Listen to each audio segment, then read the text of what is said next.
diperkenalkan dulu atau enggak? Bisa kenal. Oke. Selamat siang. Selamat siang. Aku juga malu. Oke Silmi, pertanyaan nomor 1. Mengapa Silmi memilih mendengarkan podcast Bocor Alus dibandingkan sumber dari informasi lain? Sebenarnya aku ngedengar Bocor Alus itu udah dari lama, dan memang ada beberapa faktor yang nyebabin aku tuh memilih untuk lebih better nonton Bocor Alus.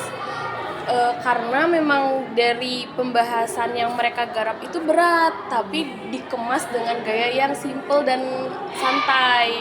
Jadi ketika kita menonton Bocor Alus itu, kita lebih mudah sebagai mahasiswa atau masih seorang pelajar lah ya untuk mendengarkan Bocor Alus itu. Misalnya itu kan isunya kan berat ya, apalagi selalu tentang politik gitu, pergerakan politik di Indonesia. Tapi mereka tuh menyajikan dengan bahasa yang mudah, dan kita tuh jadi lebih enjoy lah untuk didengar sebagai generasi Z apalagi ya gitu. Gen Z. Iya gitu kalau pribadi aku sendiri. Alright, kita lanjut. Nah, apa yang membuat podcast ini tuh lebih relevan terhadap kita sebagai seorang jurnalis kampus? Relevan terhadap jurnalistis kampus.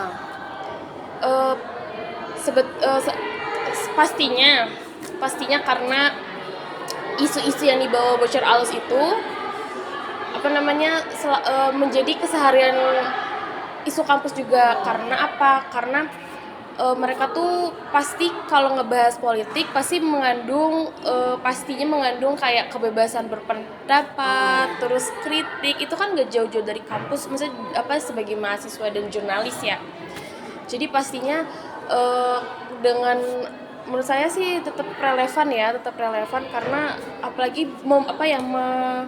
membuat mahasiswa tuh lebih berpikir kritis terhadap isu yang digarap, terhadap isu dan pergerakan arus politik di Indonesia ini gitu.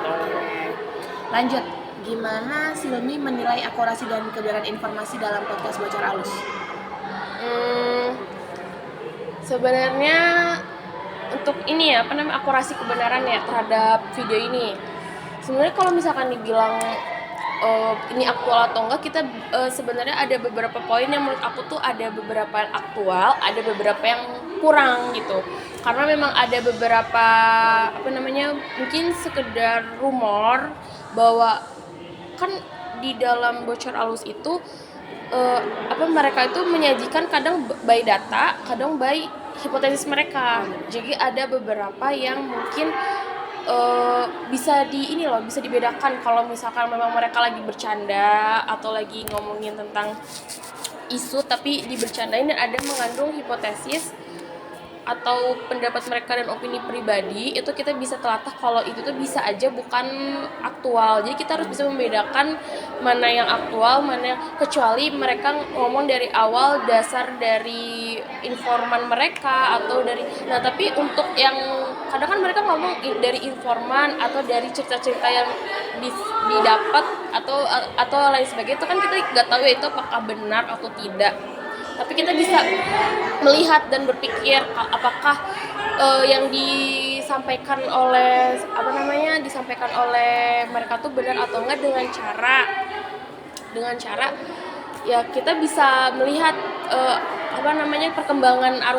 perkembangan isu sekarang seperti apa, apakah memang relevan. Misalkan mereka ngomongin tentang korupsi dan ternyata memang saat beberapa hari kemudian korupsi itu memang benar-benar terjadi, berarti kan memang informasi yang disampaikan oleh Bocor Alus itu kan relevan, maksudnya benar-benar berasal dari informasi yang baik, yang benar gitu maksudnya. Gitu sih kalau aku ya pribadi. Oke, kita lanjut lagi ya. Nah, apakah Silmi merasa podcast Bocor Alus ini mewakili kepentingan publik atau hanya kepentingan kelompok tertentu? Kalau misalkan kepentingan publik sih kalau menurut aku pribadi, karena gak mungkin kalau misalkan kepentingan tertentu, karena yang mereka lawan tuh pemerintah, dan hampir rata-rata Bocor Alus itu cenderung mengkritik pemerintah gitu, membahas isu-isu yang menentang pemerintah, apalagi konten-konten dan juga garapan yang dibuat sama Tempo, Bocaralis kan termasuk dari Tempo kan. Mereka tuh lebih cenderung eh, istilahnya oposisi pemerintah gitu. Jadi menurut aku, karena oposisi otomatis kan harusnya ya untuk keterlibatan itu untuk rakyat, untuk publik gitu, untuk masyarakat gitu, untuk mengetahui kebenaran kepada masyarakat gitu sih. Kalau saya pribadi gitu. Oke, aduh keren banget nih. Nah kita lanjut. Nah apakah menurut Silmi podcast Bocor Halus ini memberikan ruang bagi pihak-pihak yang jarang terdengar gitu suaranya dalam memilih topik? Gimana, maaf? Apakah podcast Bocor Halus ini memberikan ruang bagi pihak-pihak yang suaranya tuh jarang terdengar gitu? Ya tentu karena seperti yang sebelumnya aku bilang juga, pastinya yang aku dengar, yang aku lihat juga sebagai pengamat, misalnya sebagai penonton. Sebenarnya aku juga di sini kan hanya sebagai penonton ya, penonton konsumtif Tempo, baik itu majalahnya dan juga video Bocor Alusnya. Nah, dari yang mereka bahas itu, mereka cenderung memihak memihak masyarakat dan tidak ada sangkut pautnya dengan kepentingan tertentu gitu, kecuali memang ternyata memang ada indikasi mereka ada ketentuan tertentu, karena emang mereka tuh bisa dikatakan sebagai jurnalis yang sangat independen dan sangat ngekritis. Jadi apapun mereka kritis, baik itu pemerintah, kalaupun memang ada sesuatu hal yang salah di kelompok masyarakat atau di publik, itu mereka juga akan cenderung untuk mengkritisi itu. Misalkan ada kelompok tertentu, entah itu partai, entah itu agama. Nah itu kalau misalkan emang ada yang menurut mereka itu kritis dan bisa untuk digarap dan menurut mereka tuh asik untuk dibahas kepada masyarakat, nah mereka tuh cenderung meliput itu gitu. Maksudnya meliput isu-isu yang istilahnya bukan tapi emang mereka rata-rata isu-isu yang bernegatif selalu mereka liput gitu. Jarang ada isu-isu yang berpositif kalau menurut saya lihat sampai sekarang gitu ya. Karena kadang juga keluarga saya kayak keluarga saya tuh rata-rata, karena saya lumayan suka gitu ya dengan konten-konten Tempo. Cuman memang keluarga saya selalu bilang berhati-hati sama Tempo. Karena walaupun memang dia tuh berkritis, walaupun memang dia tuh bagus lah ya konten-kontennya, cuman dia tuh terlalu kritis ke segala pihak gitu. Jadi semuanya yang misalkan ada isu negatif, mereka tuh selalu garap. Dan kadang juga misalkan nih emang nih cenderung ini emang agak lebih rancu ke misalkan agama kan agama saya Islam. Nah misalkan dari Tempo itu ada 1-2 hal yang di Islam itu agak rancu, nah nanti mereka liput. Jadi mereka tuh tidak membedakan, pemerintah tidak membedakan golongan tertentu. Jadi menurut saya tidak ada indikasi untuk kelompok tertentu karena mereka sangat kritis gitu. Oke. Kita lanjut. Ternyata udah satu fokus loh. Cepet loh. Oke, kita lanjut lagi. Nah, aku pengen tahu nih gimana Silmi ngelompokin atau mengelola informasi dari podcast Bocor Halus. Apakah ketika informasi datang itu ditelaah dulu kah, dicatat dulu kah, direkam dulu kah, atau langsung dipercaya? Tentu kalau misalkan informasi, kan ada satu alasan saya nonton itu kan, karena menurut saya itu tuh hal yang sangat, misalkan kalau kita baca kan agak capek ya, maksudnya zaman sekarang mah pasti audio atau enggak visual gitu. Jadi ketika saya sering menonton Bocor Halus, otomatis saya seharusnya bisa percaya gitu. Tapi jangan 100% percaya, mungkin ada sekitar 80% gitu percayanya, terus sisanya tidak percaya. Bukan tidak percaya, kayak lebih baik ragu gitu, biar ketika kita ragu otomatis kita bisa mencari mencari data yang valid, apakah benar dengan media-media lain gitu, nggak cuma hanya Tempo. Jadi untuk mengelompokkan, tentu saja aku tetap caranya tuh, kalau aku tuh kayak habis nonton mungkin ada beberapa data yang menurut aku tuh gak valid. Nah beberapa data yang menurut aku gak valid itu aku cari, ya mungkin aku catat kalau misalnya emang aku rajin, maksudnya kayak nggak males lah ya. Kalau emang aku bener-bener penasaran banget, itu aku catet poin-poinnya. Nah habis itu baru aku cari ke internet dengan beberapa sumber, entah itu sumber dari media A, B, C, D, apakah benar gitu. Kalau memang dari media tuh beberapa jawabannya agak berbeda, cari jawaban yang sama gitu, karena kan ada beberapa yang beda dan Oke, lanjut. Nah, gimana Silmi ngelihat upaya verifikasi atau pengecekan data dan fakta dalam podcast Bocor Halus?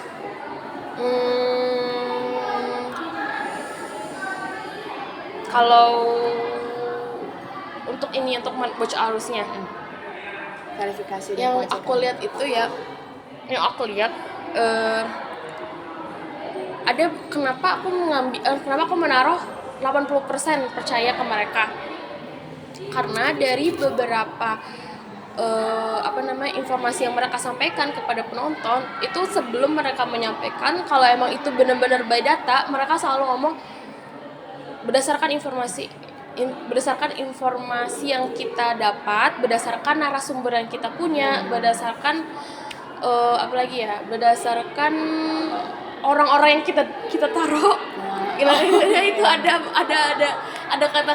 kata-kata itu, dan itu yang ngebuat saya percaya 80%-nya itu gitu. Jadi Tempo itu kan menggarap beritanya berita investigasi gitu. Jadi pastinya dan Tempo itu, karena mereka tuh masih bisa bertahan sampai sekarang, itu karena emang belakangnya Tempo tuh kuat banget. Mereka tuh nggak embel-embel cuman media doang, dia tuh Tempo tuh punya backingan kuat, makanya sampai sekarang mereka masih bisa bertahan dan bahkan bisa menyusupkan orang-orangnya tuh ke berbagai kalangan pemerintah lah, ke partai-partai lah. Jadi mereka tahu informasi dari narasumber yang mereka taruh itu gitu.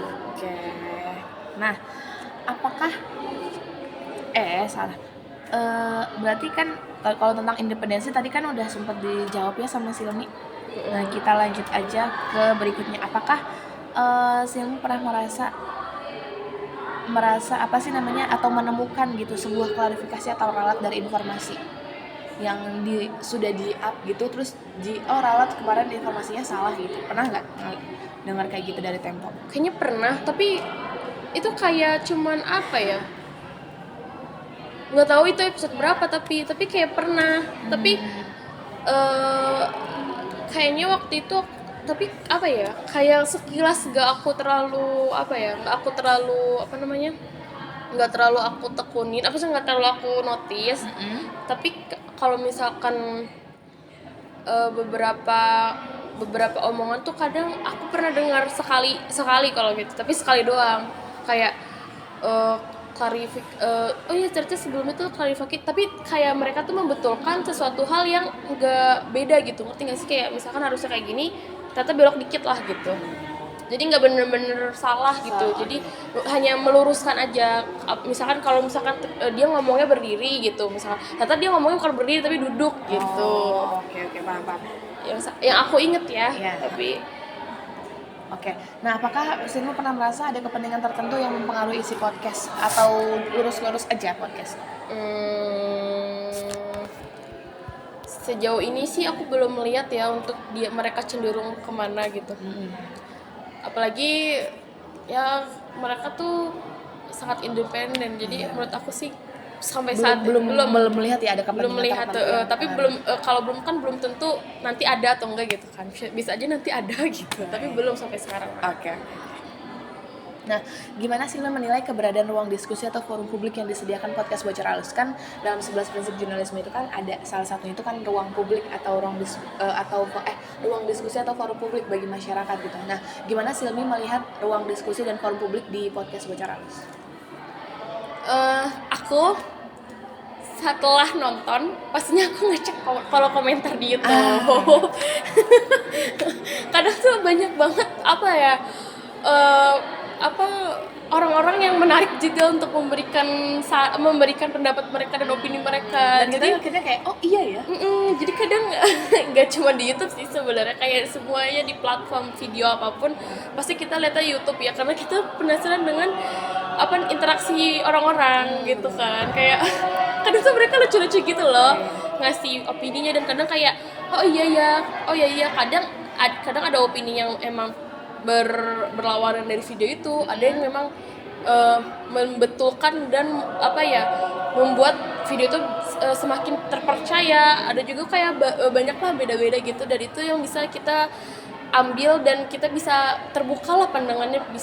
Jadi jangan menutup kemungkinan untuk satu hal aja gitu. Bisa pendapat itu harus terbuka selebar-lebarnya gitu. Tidak boleh apatis gitu istilahnya. Oke, berarti ketika si podcast ini ditayangkan di YouTube, itu tuh udah jadi salah satu ruang diskusi dan forum publik yang disediakan si podcast ya? Iya, betul. Lewat kolom komentar. Betul. Dar, kita masuk ke sesi ketiga. Cepat sekali. Silmi cepat sekali. Oke. Nah, menurut Silmi bagaimana penerapan prinsip kebenaran dan verifikasi? Tadi kan sebelumnya aku udah nanya ya, emang agak mirip, tapi kalau ini kan tentang penerapannya. Kalau tadi kan aku pengen Silmi menilai, kalau sekarang aku pengen Silmi nilai itu penerapannya.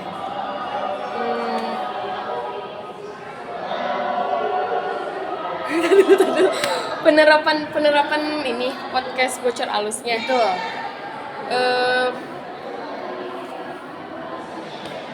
Penerapan prinsipnya mereka.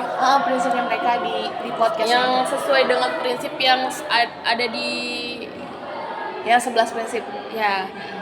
Kalau tadi di awal kan aku minta Silmi nilai itu kayak cuma yang dari jauh nih, kayak bener atau enggak. Oh ya bener, terus alasannya gini-gini. Terus sekarang aku pengen lihat penerapannya bener atau enggak. Kalau misalkan dilihat dari pendapat dan opini pribadi aku, kalau untuk kan sebelumnya aku udah ngomong ya, kalau misalkan Tempo itu sangat independen. Itu udah termasuk dari 11 prinsip jurnalisme itu, ya kan? Independen. Nah, pastinya kalau misalkan independen, walaupun memang mereka tuh mengkritisi banyak hal ya, alasan mereka berusaha untuk mengungkapkan kebenaran pastinya untuk publikan, untuk rakyat, untuk kita semua gitu. Berarti kan mereka tuh ada loyalitas kepada warga tentunya kan. Terus apalagi mereka juga selalu, kalau misalkan sebelum ngomong itu selalu ada kata-kata berdasarkan narasumber ini, berarti kan mereka ingin memverifikasi bahwa data yang mereka dapat itu harusnya aktual gitu. Dengan cara mereka ngomong seperti itu gitu. Dan mereka juga sudah memenuhi tujuan jurnalisme yang dimana tujuan jurnalisme adalah menyampaikan berita dan kebenaran kepada masyarakat gitu, bukan untuk kepentingan tertentu. Dan sekarang juga Tempo sudah memiliki banyak musuh, ya kan? Jadi otomatis dia memiliki prinsip tujuan jurnalisme itu sendiri, mengapa Tempo menggarap isu-isu yang sudah beredar di saat ini gitu. Terus jangan tanya lagi ke apakah itu mengawasi kekuasaan, karena dilihat dari konten-kontennya bukan mengawasi lagi, tapi mereka lebih menjadi oposisi pemerintah. Jadi musuh aja ya, musuh. Iya gitu. Jadi kalau misalkan dibilang mengawasi, ya pasti mengawasi, karena dengan adanya media Tempo otomatis pemerintah, walaupun memang nggak sekarang pemerintah agak suka ngomong yang agak ngelatur ya, cuman ya setidaknya mereka tetap ada mata yang melihat mereka gitu. Nah, mata yang mereka melihat itu apa? Media-media, salah satunya adalah media Tempo. Terus juga dari YouTube juga, dan ada kolom komentar itu kan sudah memberikan ruang publik, dan juga kalau nggak salah ada masukan bisa memasukkan pendapat-pendapat masyarakat atau konsumsi ke Tempo itu bisa dari TikToknya juga. Di TikToknya juga tuh ada akun ada ruang publiknya juga gitu. Dan juga ada di Twitter.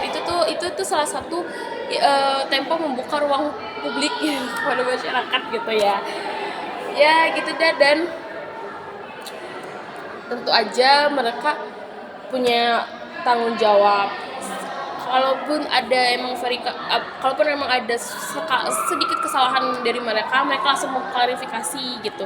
Biar kenapa mereka harus mengklarifikasi, karena isu yang mereka garap itu sangat berat gitu. Kalau misalkan sedikit nyeleweng juga itu bisa berdampak ke temponya balik gitu. Terus juga, dan terakhir pastinya apa namanya, beritanya tuh sangat menarik lah ya. Orang-orang kalau ngelihat berita Tempo kadang gemeter-gemeter gimana gitu ya. Karena nggak ada yang seberani itu. Iya, dan itu yang membuat masyarakat sangat tertarik dengan berita itu. Oke. Oke, tadi kita udah banyak banget nih bahas podcast tentang podcastnya. Aku pengen melipir sedikit ke para jurnalisnya. Nah, gimana Silmi menilai keberanian para jurnalis Bocor Halus, berarti jurnalis Tempo ya maksudnya ya, itu mengkritik kekuasaan atau isu-isu sensitif, gimana Silmi menilai keberanian mereka? Berani banget sih, karena sebelum juga kan aku pernah ikut seminar, dan itu salah satu narasumbernya tuh Tempo. Mereka tuh sampai harus namanya nyamar. Nah, nyamarnya tuh dengan apa? Mereka beneran lamar kerja. Waktu itu kalau nggak salah di salah satu tempat makan kayak KFC atau McDonald gitu, aku lupa, antara dua itu. Nah, demi mencari tahu rahasia di balik itu, mereka tuh sampai ngelamar menjadi karyawan. Maksud aku tuh kayak kita juga ngelamar jadi jadi karyawan tuh kan susah kan. Maksudnya sebagai orang yang, orang-orang yang lain juga kayak berusaha untuk nyari kerja itu susah. Tapi kalau Tempo tuh saking niatnya untuk meliput, mereka tuh sampai kayak melamar kerja part dan akhirnya beneran bisa lolos, dan ya udah mereka bisa menemukan rahasia di balik itu gitu. Itu yang diceritakan sama salah satu jurnalis di narasumber waktu aku datang ke seminar itu gitu. Yang main talk itu. Itu dia ngomong kayak, aku juga kayak apa? Aku telat sih itu datang. Tapi itu kayak berani banget. Berani banget. Jadi aku tuh kayak apalagi ketika mereka selalu menyajikan di Bocor Halus, mereka selalu menyajikan berdasarkan narasumber. Makanya aku tuh kadang percaya gitu, karena pastinya, karena kan Tempo tuh backgroundnya tuh kuat ya. Jadi pasti banyak orang yang juga disuruh sama Tempo ini gitu. Itu sih. Jadi aku berani banget. Oke. Kita lanjut lagi. Nah, aku pengen tanya lagi ke Silmi, gimana? Apakah kritik-kritik yang tadi sangat-sangat kontroversial itu berdampak pada perubahan atau diskusi di lingkungan kampus? Pasti dari POV kita sebagai jurnalis kampus ya. Pasti rata-rata ya, kalau misalkan kita sebagai jurnalis itu pasti mereka lebih mencondong kayak ini Tempo benar. Tapi sebenarnya hal itu tidak patut untuk kita selalu menomorsatukan Tempo ini. Tapi rata-rata untuk jurnalis di kampus itu pasti mereka lebih setuju dan lebih menganggap Tempo ini benar gitu kan, karena emang dari data-data yang mereka bawa itu sangat aktual. Jadi ya mahasiswa jurnalis juga percaya dan merasa bahwa kiblat berita tuh bisa aja di Tempo gitu. Tapi padahal sebenarnya dari beberapa berita itu kita bisa telatah lagi. Kita jangan mengkiblatkan satu berita ke satu media, tapi kita sebagai jurnalis kita wajib menyamaratakan. Jadi informasi itu nggak cuma dari satu media, tapi dari beberapa media. Kalau misalkan emang dari beberapa media itu serentak sama, berarti emang itu kebenarannya gitu kan. Jadi kalau menurut saya itu bisa merubah bahan diskusi.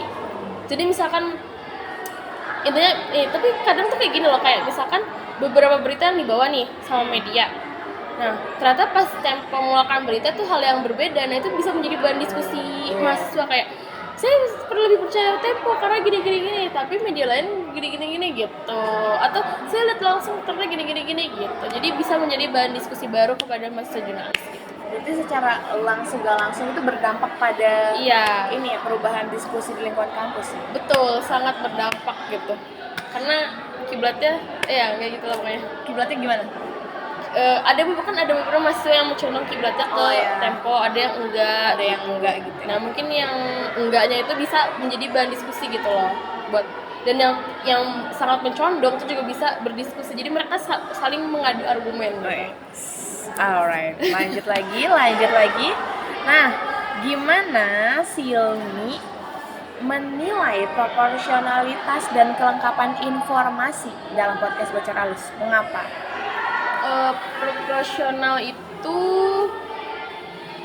proporsional itu bentar. Gak apa-apa baca. Oh iya. Adil ya, harus adil.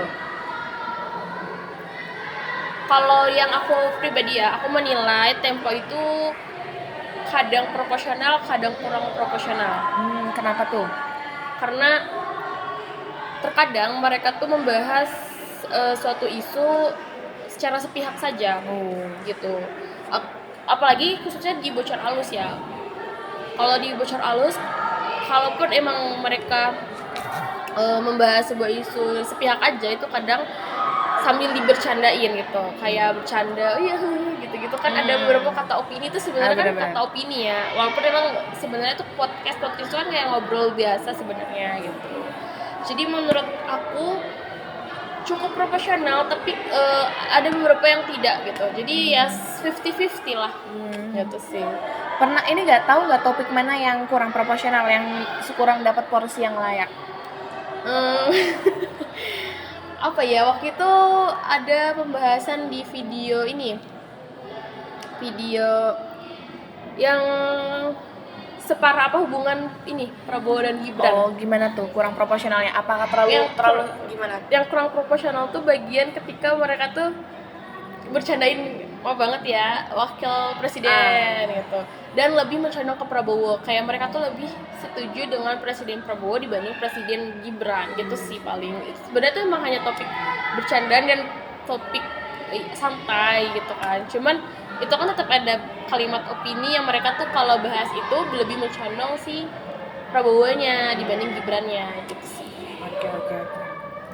Nah, kita lanjut lagi, gimana Cak Silmi melihat tanggung jawab moral dan juga kode etik jurnalistik yang tim Bocor Alus ini lakukan gitu? Apakah sudah sesuai dengan tanggung jawab moral sebagai seorang jurnalistik dan sesuai dengan kode etik jurnalistik, atau bagaimana menurut saya? Masih sesuai karena mereka tetap menyajikan transparansi hasil dari data yang mereka dapat gitu. Seperti kalau misalkan ini konteksnya Bocor Alus ya, kayak seperti kan beda lagi kalau di majalah ya. Kalau di Bocor Alus tuh seperti kayak berdasarkan, bahkan mereka tuh kalau misalkan bisa mengambil narasumbernya langsung, mereka panggil. Karena kemarin tuh aku nonton video tentang yang Bocor Alus ini penolakan RUU TNI, itu kan mereka membawa narasumbernya langsung gitu, narasumber yang waktu itu viral dan yang sempat berkoar-koar kalau mereka tuh menolak RUU. Nah itu didatengin yang viral di TikTok itu orangnya. Nah itu salah satu menurut aku tuh ya bagus untuk kode etik ya. Penerapan kode etik. Iya, penerapan kode etik, karena ya istilahnya kan salah satu kode etik kita adalah harus aktual ya gitu sih. Jadi gitu. Kalau tanggung jawab moralnya mereka? Tanggung jawab moral mereka Sebagai seorang jurnalis? Sebenarnya tanggung jawab mereka tuh ini sih, dilihat dari mereka bisa menyampaikan kebenaran, itu kan sudah menjadi tanggung jawab mereka sebagai jurnalis ya kan. Kalau misalkan berita, pokoknya ini ya, kalau misalkan ada suatu berita dan mereka berhasil mengungkapkan kasus atau kebenaran, itu sudah menjadi salah satu tanggung jawab mereka sebagai jurnalis. Lanjut.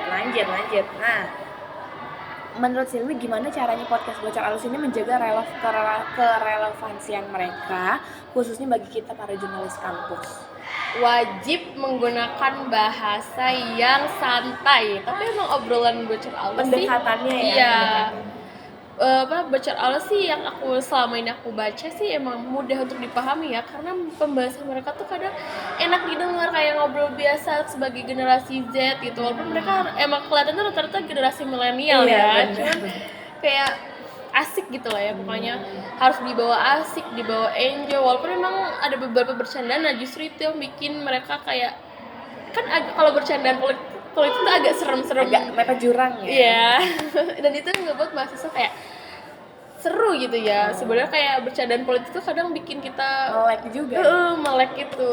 Walaupun jangan kalau misalkan pembahasannya terus-terusan kayak ngasih informatif, hanya cuma ngasih informatif tanpa harus ada diskusi balik atau ada bercandaan balik itu kayak kurang gitu dari mahasiswanya, karena mahasiswa tuh apalagi zaman sekarang ya, literasi mereka tuh sangat dikit dan juga fokus mereka tuh bener-bener bentar doang gitu. Jadi kalau misalkan menurut saya sih itu sih Bocor Alus udah membangun salah satu konten untuk mahasiswa agar lebih melek ke politik gitu. Oke. Kita lanjut nih. Oh, berarti ini udah dijawab juga sama Silmi. Berarti dengan apa sih namanya? Dengan konsep mereka yang kayak gitu, apakah itu menjadi salah satu upaya podcast Bocor Alus untuk mendorong para jurnalis kampus untuk lebih aktif dan bertanggung jawab dalam kehidupan demokrasi? Kan kita Betul. demokrasi pilar keempat ya. Iya. Betul banget, betul. Soalnya emang kalau misalnya kita lihat juga Bocor Alus tuh lebih cara mereka menyampaikan isu atau menyampaikan informasi tentang politik kepada mahasiswa itu benar-benar bisa sangat mudah dimengerti kepada mahasiswa. Jadinya ketika mahasiswa menangkap informasi itu bisa langsung ditangkap sesuai apa sih yang tiga itu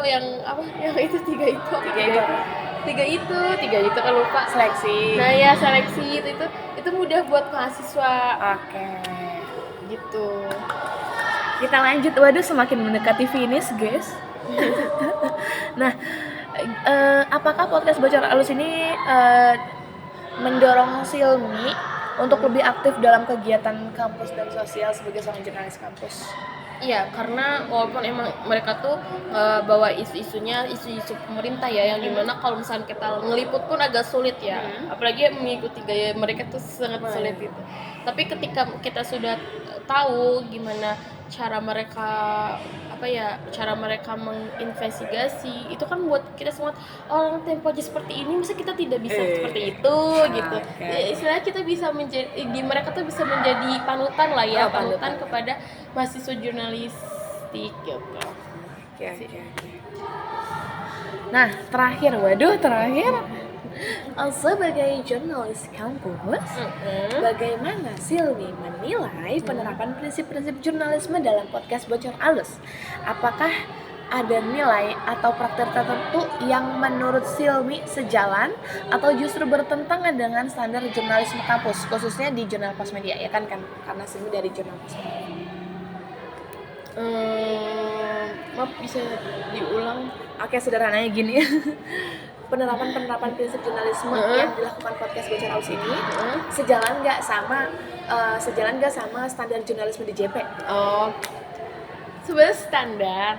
Tapi kita maksudnya kalau misalkan bukan standar sih, bukan standar, agak gimana ya, standar atau enggak gitu ya. Kalau sejalan atau enggak gitu? Sejalan kalau standar, tapi kalau standar kayaknya enggak, karena JP tuh masih di tahap kayak kurang berani. Kalau Tempo kan maksudnya kenapa ada alasan mereka berani kan, karena mereka punya backingan gede gitu. Kalau JP kan masih tahap pembelajaran, tapi kalau misalkan ditanya apakah sejalan karena kita aku tuh bahkan membeli majalah Temponya buat apa tuh? Iya, buat tablet sebenarnya, cuman ketika aku baca itu sejalan kok kalau misalkan kita mau menerapkan sistem prinsip jurnalistik yang dikembangkan Tempo ke JP tuh bisa. Karena JP tuh bisa ngebuat Tempo tuh menjadi panutan mereka, yang sehingga bisa memajukan JP, Jurnal Pos Media LPM di sini gitu. Selain mereka menjadi panutan, juga bisa menjadi contoh, ya kan? Jadi ya sebenarnya kalau ditanya ya sejalan, cuman tidak standar ya, karena standar mereka tuh tinggi. Iya begitu. Yang aku tangkap sih gitu, standarnya maksudnya standar itu kan? Iya gitu. Alright, Silmi, terima kasih banyak. Aku ngomongnya nggak kosong kan, takut kosong. Banyak jawaban-jawaban baru yang nggak aku dapetin dari narsum-narsum sebelumnya. Soalnya kadang aku tuh kayak berusaha tidak kosong gitu loh untuk jawab. Berusaha untuk kemarin tidak juga kosong. pas aku jadi